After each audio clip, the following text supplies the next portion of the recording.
ভগবান, তিনি ভগবানকে ভগবান বলে পূজা করা, ভগবান তাতে অতটা সন্তুষ্ট হন না।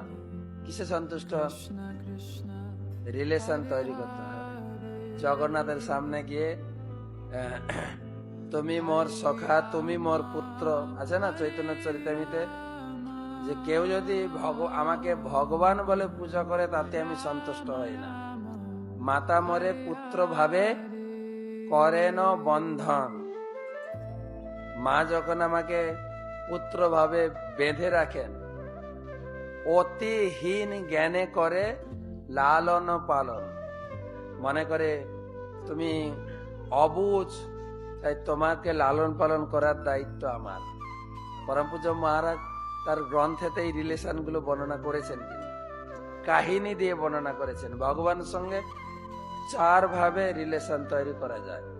দাস্য ভাবে, তুমি প্রভু, আমি তোমার দাস। সখ্য, আমি তোমার সখা।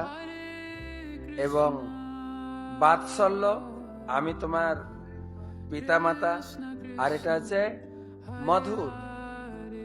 এইরকম জগন্নাথ সরাসরি লীলা করেছে।